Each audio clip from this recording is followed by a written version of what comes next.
Hello everyone, आज हम continue करेंगे फिफ्थ पार्ट। आज का सेशन काफी इंपॉर्टेंट है क्योंकि इस सेशन के अंदर ज्यादातर क्वेश्चन एंजियोलॉजी या फिर न्यूरोलॉजी के इंक्लूड किए गए हैं। तो let's start. First question is the smallest head of the deep digital flexor of forearm and manus is. तो देखिए, जो इसके अंदर डीप डिजिटल फ्लेक्सर वर्ड है, ये deep digital flexor word represent करता है मसल के नेम को। ओके, तो इसने पूछा है कि फोर आर्म की जो मसल है डीप डिजिटल फ्लेक्सर, उसका स्मॉल हेड किससे अटैच रहता है। First option is radial bone, second option is ulnar bone, third option is humeral bone and fourth option is none of these. तो ये totally रटने वाला क्वेश्चन है, तो right answer will be ulnar. आपको याद रखना है कि smallest head of the deep digital flexor muscle of forearm और manus is attached with ulnar bone. Okay. Second question is piezo-style is found in the vertebrae of. First option is lumbar region, second option is thoracic region, third option is coaxial region and fourth option is sacral region. तो देखिए, इस question में तीन question बनते हैं।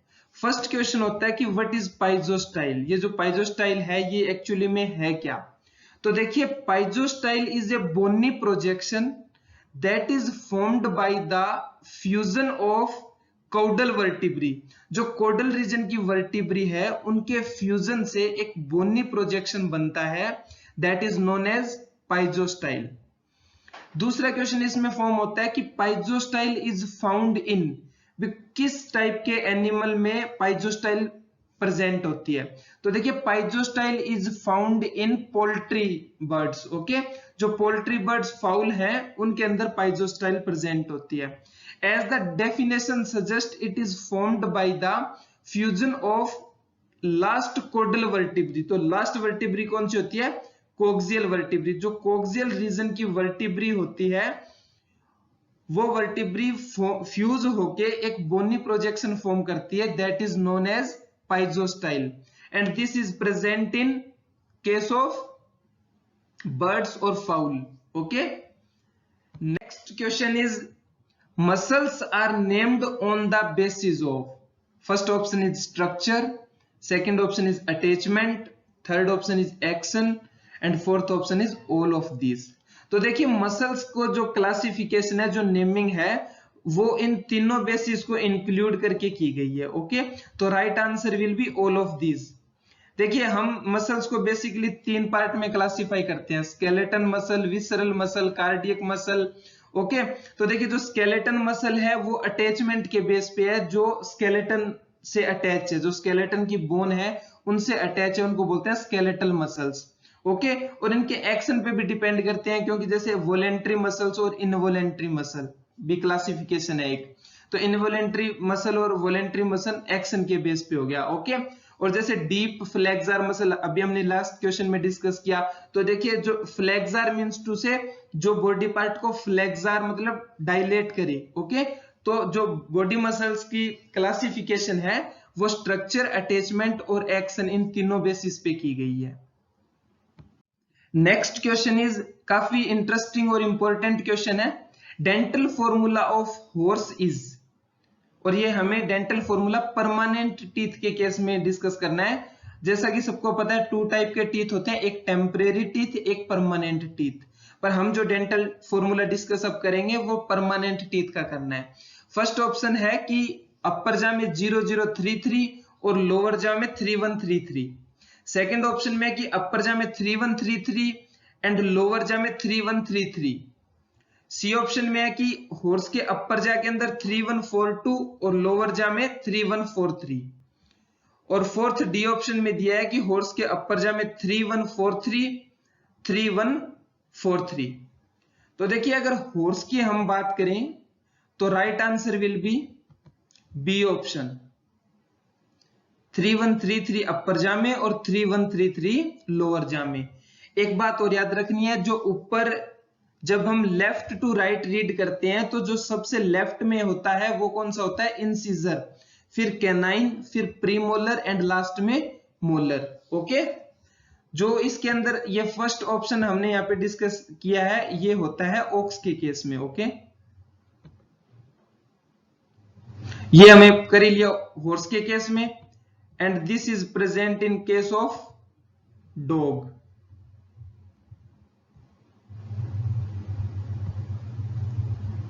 Okay, and जो ये fourth option हमें दिया है, ये डेंटल फॉर्मूला होता है पिग के केस में। Okay,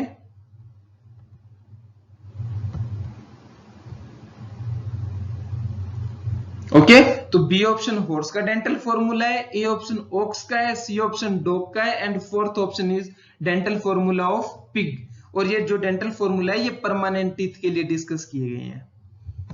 next question is menisci are present in, first option elbow joint, second option knee joint, C option fetlock joint, and D option is stifle joint. तो देखिए इस क्वेश्चन में एक सबसे अच्छा क्वेश्चन तो ये बनता है कि what is menisci, actually menisci क्या है। तो देखिए menisci are two orange flank shaped, जो ऑरेंज की एक फ्लैंक होती है उस शेप की स्ट्रक्चर होती है, that is present in between articular surface. जो दो बोन की आर्टिकुलर सरफेस होती है उनके इन बिटवीन एक orange flank shaped structure present होती है, that is known as menisci. और इसका फंक्शन क्या होता है, it acts as a padding material, ये पैडिंग मटेरियल की तरह काम करती है, and prevent confusion during movement, और जब मूवमेंट होता है तो किसी भी टाइप का कॉन्फ्यूजन ना हो उसको प्रिवेंट करती है। ओके, तो हमारे क्वेश्चन में पूछा है कि menisci are present in which type of joint, तो सोचिए menisci are present in stifle joint. Okay, right answer will be stifle. एक बार दोबारा सुनिए, मेनिस्की किसको बोलते हैं, menisci are orange flanked shaped structure present between articular surface, and menisci acts as padding material which prevents confusion during movement. Okay, अच्छा question है, ये याद रखना है कि स्टाइफल, जैसे कि पेपर में अगर स्टाइफल जॉइंट को 2.5 मार्क्स में डिफाइन करना है तो हम उसमें मेनिस्की को भी डिफाइन करेंगे। Okay, next question is number of sternebrae in ox. ये क्वेश्चन हमने अब तक, ये जो 5वीं वीडियो चल रही है, हर वीडियो में किसी ना किसी एनिमल की स्टर्निब्री का नंबर जरूर पूछा है, और ये प्रीवियस ईयर्स के क्वेश्चंस हैं। मींस टू से हर साल पर्टिकुलर एनिमल का नाम देके नंबर ऑफ स्टर्निब्री पूछता ही पूछता है। तो देखिए ऑक्स के केस में हम बार बार डिस्कस कर चुके हैं कि ऑक्स के केस में नंबर ऑफ स्टर्निब्री होती है 7। ऑक्स में 7 होती है, हॉर्स में भी 7 होती है, डॉग में 8 एंड पिग में 6। ओके, याद रखना है। Next question is pairs of ribs in foul, poultry के केस में कितने पेयर रिब्स हैं। तो ये क्वेश्चन भी हम पहले डिस्कस कर चुके हैं। देखिए जितने पेयर रिब्स होती है उतनी थोरेसिक वर्टिब्री की नंबर होती है, और इन case of foul first option is 13, second option is 7, third option is 12 to 13, and fourth D option is 14 to 15। तो देखिए फाउल के केस में अगर रिब्स की पेयर की बात की जाए तो right answer will B 7। Foul poultry birds के केस में 7 पेयर रिब्स होती हैं और 7 थोरेसिक वर्टिब्री होती है। देखिए जो इसमें 13 ऑप्शन लिखा है हमने, ओक्स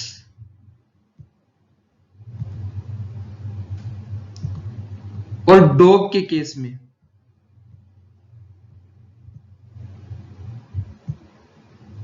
ऑक्स और डॉग के केस में 13 पेयर रिब्स होती है। फाउल के केस में हमने डिस्कस कर लिया 7। Okay, 7 pair.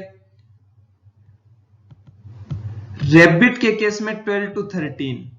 ओके,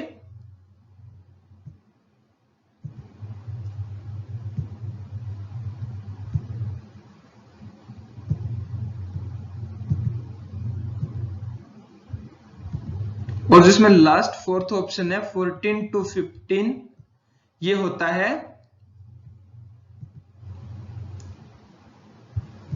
पिग के केस में। ओके, जो लास्ट हमने वीडियो बनाई थी फोर्थ, उसके अंदर था उसमें पूछा था हॉर्स के केस में, तो हॉर्स के केस में होती है 18। ये आपको याद रखना है कि फाउल के केस में 7 पेयर रिब्स, ऑक्स और डॉग के केस में 13 पेयर रिब्स, 12 to 13 बात करें तो रैबिट के केस में, और 14 to 15 बात करें तो पिग के केस में। Okay, next question is hinge joint is, first option is shoulder joint, second option fetlock joint, third option is femoro patellar joint and fourth option is pastern joint. तो देखिए सबको पता है shoulder joint is a type of ball and socket joint. Shoulder joint में 360 degree पर angle permit है, तो this is included under the ball and socket joint. Okay, और जो हिंज ज्वाइंट की बात करते हैं, हिंज ज्वाइंट बोलते हैं जिसके अंदर मूवमेंट ओनली वन प्लेन में परमिट हो। ओके, तो वन प्लेन में परमिट है। इस क्वेश्चन के दो आंसर हैं, फेटलॉक ज्वाइंट एंड पेस्टर्न ज्वाइंट। ओके, जो फेटलॉक ज्वाइंट है और पेस्टर्न ज्वाइंट है, this is a type of hinge joint. Okay, और इसमें एक जो फेमोरो पटेलर ज्वाइंट दिया है, this is a type of stifle joint. Okay, ये आपको अच्छे से याद रखना है कि this is type of stifle joint.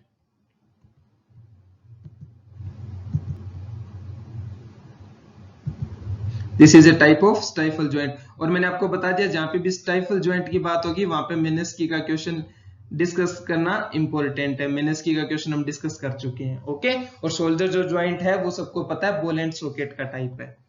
Next question is the contact surface of forelimb that connects the ground in standing condition of animal is called as, means to say जब कोई एनिमल स्टैंडिंग पोजीशन में हो तो उसके फोरलिम्ब का, ये इसमें important word है फोरलिम्ब, फोरलिम्ब का जो पार्ट ग्राउंड के कांटेक्ट में होता है उसको क्या बोलते हैं? First option is palmar, second option is plantar, third option is paramedial plane and fourth option is medial plane. तो देखिए फोरलिम्ब की अगर बात की जाए और स्टैंडिंग कंडीशन की अगर बात की जाए और कॉन्टेक्ट सरफेस का हम जिक्र करते हैं तो right answer will be palmar. Okay, plantar किसको बोलते हैं? जब फोरलिम्ब की बजाय हाइंडलिम्ब की बात की जाए, कॉन्टेक्ट सरफेस ऑफ हाइंडलिम्ब अगर पूछा जाए स्टैंडिंग कंडीशन में तो आंसर विल बी प्लेंटार। पर हमें इस क्वेश्चन में पूछा फोरलिम्ब स्टैंडिंग कंडीशन में, तो राइट आंसर विल बी प्लम्बार। और मीडियल प्लेन किसको बोलते हैं? एक ऐसा प्लेन जो किसी भी एनिमल की बॉडी को इक्वली टू हाफ्स में डिवाइड करे, दो आधे आधे पार्टों में डिवाइड करे, that is known as medial plane.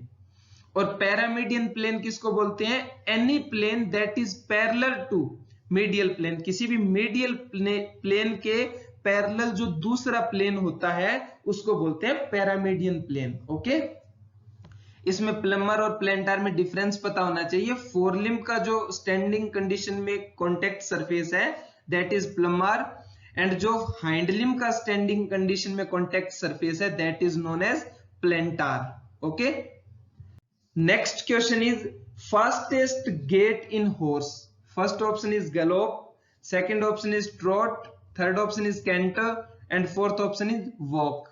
तो देखिए हॉर्स के केस में चार टाइप की गेट डिस्कस की जाती है, चारों ऑप्शन यहाँ पे दिए हैं। ओके, हमसे पूछा फास्टेस्ट गेट, तो फास्टेस्ट गेट के जब क्वेश्चन की बात आएगी तो right answer will be gallop. Okay, जो गैलोप है, ये जो गेट है, इस गेट के अंदर एक horse 40 to 48 kilometre per our की स्पीड से कवर करता है। ओके, और अगर हमसे पूछा जाए स्लोएस्ट गेट इन हॉर्स, अगर सबसे धीमी गेट पूछी जाए तो right answer will B walk. Okay, तो ये होगी स्लोएस्ट के बाद।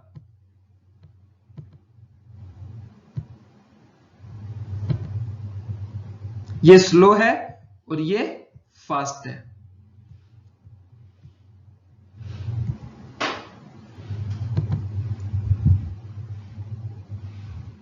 समझ में आई? चार टाइप की गेट को डिस्कस करते हैं, स्लो, फास्ट और ये दो बीच में एक ट्रॉट और कैंटर। ओके, जो गैलोप है उसमें 40 to 48 किलोमीटर पर आवर होता है और जो कैंटर है इसमें 16 to 27 kilometre per hour horse की गेट होती है। Okay, next question is incorrect statement regarding mare is, means to say female horse के केस में विच स्टेटमेंट इज इनकरेक्ट?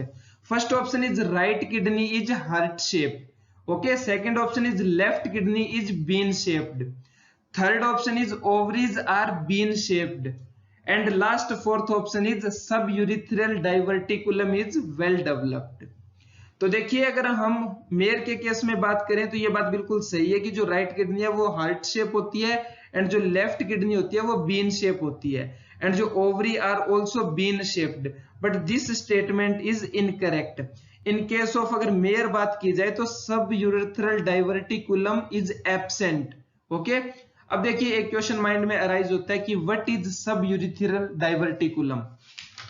सब urethral diverticulum is a depression, is a shallow depression just behind the external urethral orifice, जहां पे external urethral opening होती है just उसके behind में एक शैलो डिप्रेशन है, दैट इज नोन एज सब यूरिथ्रल डाइवर्टिकुलम। और इन केस ऑफ मेयर सब urethral diverticulum is absent.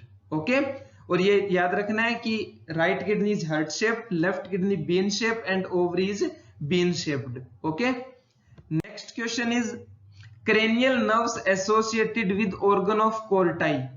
organ of corti से कौन सी नर्व cranial nerve associated है। देखिए cranial nerves पे एक सेपरेट वीडियो बनाई हुई है डिटेल में, अगर कोई कंफ्यूजन हो तो आप उस वीडियो को देख सकते हैं। तो देखिए first option is 5th pair, second option 7th pair, third option is 8th pair and fourth last option is 10th pair. तो देखिए जो 8th पेयर है उसका नाम होता है ऑडिटरी पेयर। जो 8th पेयर क्रेनियल नर्व्स है उसका नाम होता है ऑडिटरी, और इसका नाम होता है वेस्टिब्यूलो कोक्लियर नर्व, और कई जगह कोक्लियो वेस्टिबुलर नर्व भी लिखते हैं। ओके, तो देखिए इसमें जो दो पार्ट होते हैं, एक कोक्लियर पार्ट एक वेस्टिबुलर पार्ट। जो कोक्लियर पार्ट है वो ऑर्गन ऑफ कोर्टाई से रिलेटेड है। ओके, जो कोक्लियर पार्ट है वो ऑर्गन ऑफ कोर्टाई से रिलेटेड है, और जो इसमें वेस्टिबुलर पार्ट है वो बैलेंसिंग इक्विलिब्रियम से रिलेटेड है। हमसे क्वेश्चन में पूछा है cranial nerves associated with organ of Corti. Organ of Corti की बजाय ये भी पूछ सकता है cranial nerves associated with hearing function of ear, कान के सुनने के फंक्शन से कौन सी रिलेटेड है। तो 8th pair cranial nerve organ of Corti या ईयर से रिलेटेड है। Okay, next question is muscle of forearm and meniscus। first option is psoas major, second option extensor carpi radialis, C option is brachialis and D option is omptotransversalis। तो देखिए हम ये question हमारा पहले भी discuss हो चुका है, शायद सेकंड पार्ट में था। जो सोस मेजर है this is a muscle of hind limb. Okay, ये सब लंबर जो रीजन है, सब लंबर रीजन की मसल है सोस मेजर। और जो फोर आर्म और मेनस रीजन की पूछी है तो इसका आंसर होगा extensor कार्पाई radialis muscle. Four arm और मेनस रीजन की मसल का नाम पूछा जाए तो एक्सटेंसर कार्पाई रेडियलिस। जो इसमें ब्रेकियलिस मसल लिखा है, ब्रेकियलिस मसल शोल्डर रीजन की मसल है। जो हमारा शोल्डर रीजन होता है, शोल्डर रीजन में जो मसल है वो ब्रेकियलिस है। और जो ओम्टोट्रांसवर्सेरियस है ये भी हम डिस्कस कर चुके हैं, ये भी शोल्डर गर्डल की मसल है। ओके, और ओम्टोट्रांसवर्सेरियम में एक क्वेश्चन आपको ये भी याद रखना है कि जुगुलर फरो का जो लोअर पार्ट है वो ओम्टोट्रांसवर्सेरियस मसल फॉर्म करती है, और जुगुलर फरो का जो अपर पार्ट है वो स्टर्नोसिफेलिकस मसल फॉर्म करती है। ओके, इस क्वेश्चन में हमें पूछा फोर आर्म की मसल तो extensor कार्पाई radialis muscle. Next question is middle uterine artery is the branch of. ये क्वेश्चन आपको रटना पड़ेगा। जो मिडल यूटेराइन आर्टरी है this is a branch of internal iliac artery. Okay, जो इंटरनल इलियक आर्टरी की एक ब्रांच है जो मिडल यूटेराइन आर्टरी है, और ये सप्लाई करती है पेल्विक रीजन में। ओके, जो यूटेराइन हॉर्न है या उसके पास एसोसिएटेड जो एरिया है उसमें ब्लड सप्लाई की ड्यूटी होती है। इंटरनल इलियक आर्टरी की एक ब्रांच है मिडल यूटेराइन आर्टरी की। Okay, next question is expiratory muscle is means to say expiration में कौन सी मसल इन्वॉल्व होती है। अगर देखिए क्वेश्चन पूछा जाता है कि रेस्पिरेटरी मसल, तो ये जो यहाँ पे चार ऑप्शन में दिए चारों की चारों रेस्पिरेटरी मसल है। Internal intercostal, external intercostal, rectus thoracic, rectus abdominis, ये चारों की चारों रेस्पिरेटरी मसल है। But question is that expiratory, जो सिर्फ एक्सपीरेशन में हेल्प करे, तो right answer will be internal intercostal. जो इंटरनल इंटरकोस्टल मसल है ये एक्सपायरेटरी मसल है। ओके, अगर पूछा जाता है रेस्पिरेटरी मसल, देखो रेस्पिरेटरी, एक्सपायरेटरी और इंसिपिरेटरी में फर्क है। इंसिपिरेटरी मतलब जो इंसिपिरेशन को प्रमोट करे, एक्सपिरेटरी जो एक्सपिरेशन को प्रमोट करे, और रेस्पिरेटरी जो इंसिपिरेशन और एक्सपिरेशन दोनों में इन्वॉल्व हो। ओके, और चीफ रेस्पिरेटरी मसल कौन सी होती है? डायाफ्राम। ओके, ये क्वेश्चन काफी बार पूछा जाता है कि चीफ रेस्पिरेटरी मसल इज, तो right answer will B diaphragm. इस क्वेश्चन में पूछे एक्सपायरेटरी मसल जो एक्सपिरेशन में हेल्प करे, internal intercostal. Okay, next question is when draining blood from left side of thoracic and abdominal wall और cavity, means to से जो वेन अब्डोमन और थोरेसिक की लेफ्ट साइड से ब्लड को ड्रेन करती है, कलेक्ट करती है, उसको क्या बोलते हैं? तो right answer will B vena azygos. Okay, ये क्वेश्चन डेफिनेशन टाइप में पूछा जाता है कि डिफाइन वेना एजाइगस, तो आंसर क्या होगा? Vena azygos is a single when that drains blood from left side of thoracic and abdominal cavity. Okay, next question is foramen joining lateral and third cerebral ventricles. First option is foramen of Lusca, second option is foramen of Megendie, third option is foramen of Monro and fourth option is foramen of Magnum. तो देखिए मैंने आपको पहले भी बताया है और ये काफी इंपॉर्टेंट क्वेश्चन है। ब्रेन के अंदर टोटल 4 वेंट्रिकल्स होते हैं, 2 होते हैं लेटरल वेंट्रिकल, फिर थर्ड वेंट्रिकल एंड फिर फोर्थ वेंट्रिकल। जो लेटरल वेंट्रिकल को थर्ड वेंट्रिकल से कनेक्ट करता है, this is done with the help of foramen of Monro. Foramen Monro का काम है 2 लेटरल वेंट्रिकल को थर्ड वेंट्रिकल से कनेक्ट करना, और थर्ड वेंट्रिकल को फोर्थ वेंट्रिकल से कनेक्ट करना काम है एक्विडक्ट ऑफ सिल्विस का, और फोर्थ वेंट्रिकल को सब अरेकेनोइड स्पेस से कनेक्ट करने के लिए 2 टाइप के फोरामेन है, foramen of Magendie and foramen of Luschka. Okay, ये आपको अच्छे से याद रखना है। Next question is the branch of vagus nerve is, vagus nerve की कौन सी ब्रांच है? देखिए vagus 9th pair of cranial nerves होता है, तो हमें बताना इसकी ब्रांच कौन सी है। First option is ophthalmic, second option is recurrent laryngeal, C option is stapedial and fourth option is कोरोनवल।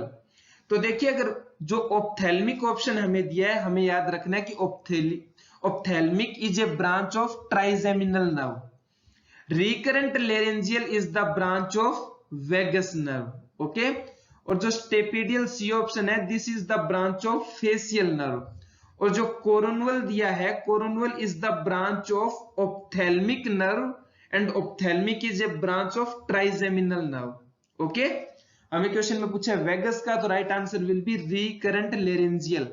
अगर इस क्वेश्चन में पूछा होता ट्राइजेमिनल की ब्रांच तो हम आंसर देते ऑप्थेल्मिक, और इस क्वेश्चन में पूछा होता फेसियल की ब्रांच तो हम आंसर देते stapedial. Okay, next question is artery supplying mammary gland, जो मेमोरी ग्लैंड है उसमें कौन सी आर्टरी ब्लड सप्लाई करती है? First option is external iliac artery, second option is iliolumbar artery, third option is deep femoral and fourth D option is internal iliac. तो देखिए जो आर्टरी जो मेमोरी ग्लैंड में ब्लड सप्लाई करती है, that is external iliac artery. जो external iliac artery है, it supplies to memory glands. Okay, ये आज का सेशन कंप्लीट हुआ। आज का सेशन काफी ज्यादा इंपॉर्टेंट और इंटरेस्टिंग था। आई होप आप सबको पसंद आएगा। Okay, thank you very much.